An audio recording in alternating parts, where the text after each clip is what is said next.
Welcome to the CompTIA A+ Prepcast presented by baremetalcyber.com. Virtual desktop infrastructure and remote desktop technologies play a crucial role in enabling flexible and centralized computing experiences in modern environments. Virtual desktop infrastructure, often abbreviated as VDI, refers to a system where desktop operating systems are hosted on centralized servers and accessed remotely by users.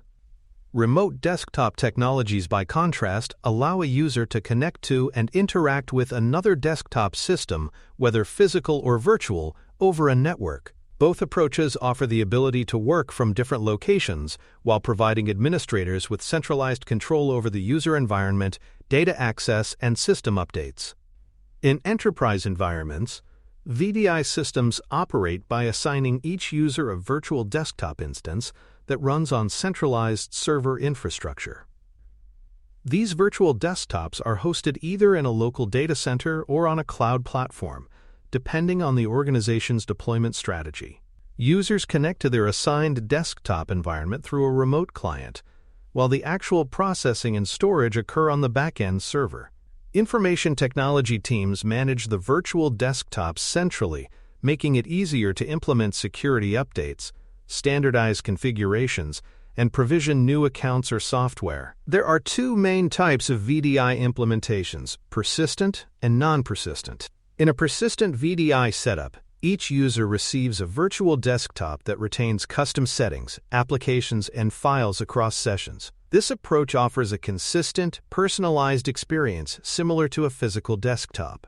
In contrast, non-persistent VDI delivers a standardized virtual desktop that resets to a default state at each logout.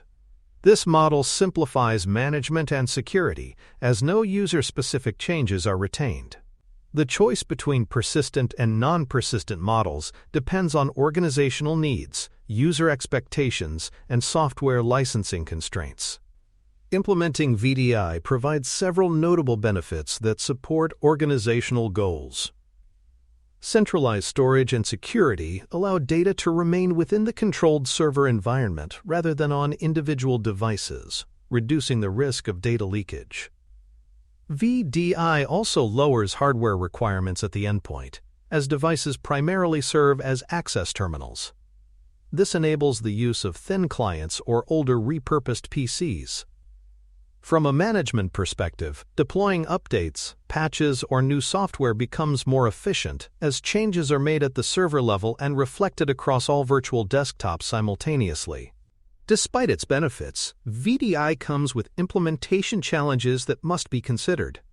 Initial deployment costs can be high due to the need for robust servers, storage infrastructure, and network bandwidth. Performance is tied directly to the resources available on the server and the quality of the network connection between the user and the data center. Additionally, organizations must navigate complex licensing models for both operating systems and application software, ensuring that compliance is maintained while also delivering an optimal user experience. Remote Desktop Protocol, or RDP, is a widely used method that allows users to connect to another computer's desktop environment over a network. Developed by Microsoft, RDP transmits only screen updates, keyboard input, and mouse movements between the client and host system, keeping bandwidth usage relatively low. The host system performs all the processing, and the client merely acts as a display and input interface. Remote desktop access is typically secured with user authentication, and may also include encryption protocols to protect data in transit. While VDI and RDP share similarities, they differ in how they connect users to computing environments.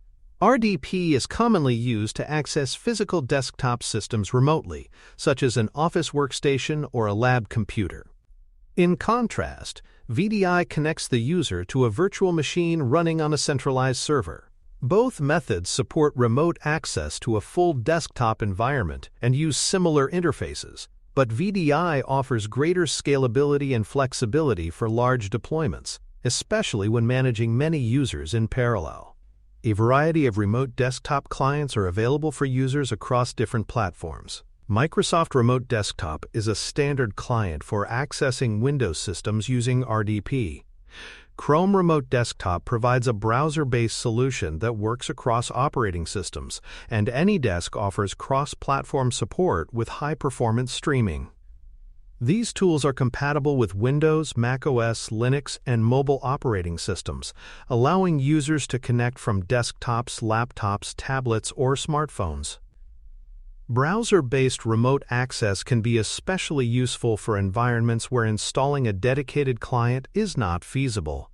Establishing a successful remote desktop connection requires several key conditions to be met.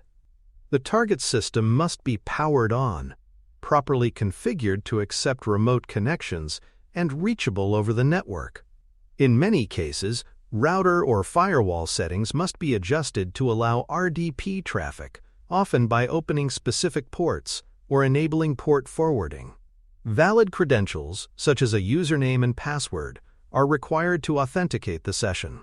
In secure environments, a virtual private network, or VPN, may be necessary to establish a secure path to the remote system before launching the desktop session. For more cyber-related content and books, please check out cyberauthor.me.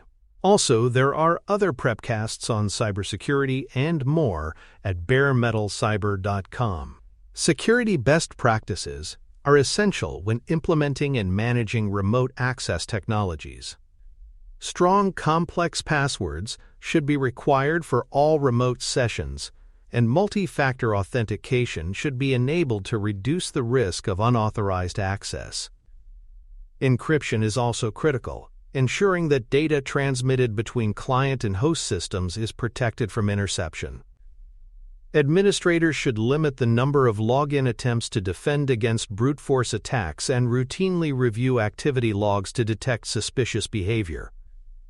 One of the most important precautions is to avoid exposing remote desktop protocol directly to the open internet, as this increases vulnerability to scanning and exploitation. Cloud-hosted virtual desktop infrastructure solutions offer a managed approach to delivering remote desktops. Providers such as Amazon Workspaces and Microsoft Azure Virtual Desktop allow organizations to host and manage virtual desktops in the cloud, eliminating the need to build and maintain their own infrastructure. These services typically offer pay-as-you-go pricing models, allowing for scalability based on current user demand. Administration, updates, and resource provisioning are handled through cloud-based dashboards, providing flexibility while maintaining centralized control over user access and data protection. Remote desktop access supports a variety of use cases across different industries and user roles. It is widely used for remote work, allowing employees to access office resources from home or while traveling. Help desk technicians use remote desktop tools to troubleshoot and resolve issues on end-user systems without needing to be physically present. System administrators leverage remote access to maintain servers and network equipment, particularly in headless environments where no monitor or keyboard is attached. These use cases demonstrate the flexibility and necessity of remote access in maintaining business continuity. There are two main approaches to delivering remote desktop sessions: session-based access and full virtual desktops. Session-based environments provide each user with an individual session within a shared operating system, which is more resource efficient and easier to scale. Virtual desktop-based access, on the other hand, assigns a full operating system instance to each user, offering complete isolation and greater customization. Session-based setups are common in educational or kiosk environments, while virtual desktops are preferred for users who require dedicated environments or administrative privileges.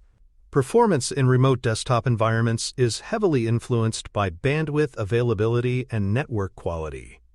High-resolution displays and graphics-intensive applications require more bandwidth and may introduce lag if the connection is unstable. A low-latency connection ensures smoother mouse movements and faster screen refresh rates. Quality of service settings can be configured on networks to prioritize remote desktop traffic, reducing performance issues during periods of congestion. Some remote desktop solutions also include optimization tools that adapt image quality to maintain usability over slower connections. When remote access fails, several common troubleshooting steps can help identify and resolve the issue. Checking the IP address and verifying that the target system is online are good starting points. Network firewalls or routers may be blocking the required port, typically port 3389 for remote desktop protocol. Users should also verify their credentials and confirm that no session limits have been exceeded. Restarting the remote system or its remote desktop services can often resolve connection problems caused by stalled processes or unresponsive applications. Licensing is an important consideration in both VDI and remote desktop deployments. Operating systems and application licenses may differ depending on how they are accessed and delivered. For example, running Windows desktops in a VDI environment may require special licensing from Microsoft, which can vary based on volume agreements and hosting platforms. Some third-party software may also include restrictions on virtualized deployments. Failing to follow vendor licensing policies can result in non-compliance, leading to audits or financial penalties.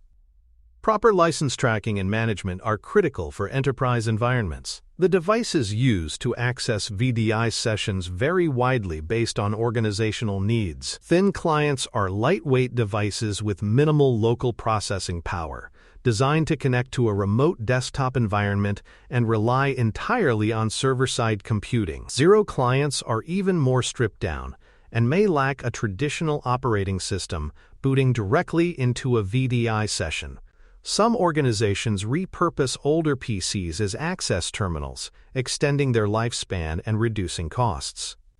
Regardless of the endpoint, the client must support the necessary remote protocols and provide a reliable user experience. Managing user profiles in VDI environments requires thoughtful planning to ensure consistency and performance. Roaming profiles allow users to retain their desktop settings and preferences across sessions, while folder redirection stores user files on central servers rather than within the virtual machine. Some systems also use cloud synchronization tools to store user data externally. These strategies allow for rapid redeployment of desktops, centralized backup, and streamlined administration. Profile management tools also help enforce policies, control resource use, and improve login speeds across the organization. To summarize, VDI and remote desktop technologies provide flexible and scalable access to computing environments without relying on local hardware. Users can connect to physical or virtual desktops from nearly any location, improving productivity and enabling support for remote work. Understanding the differences between session-based and virtual desktop access, the role of remote desktop protocols, and the infrastructure required to support these technologies is essential for the A+ exam. You should expect questions that test your ability to configure, troubleshoot, and secure remote access solutions in a variety of scenarios. Thank you for listening. Please visit baremetalcyber.com for more cybersecurity information, podcasts, books, and more.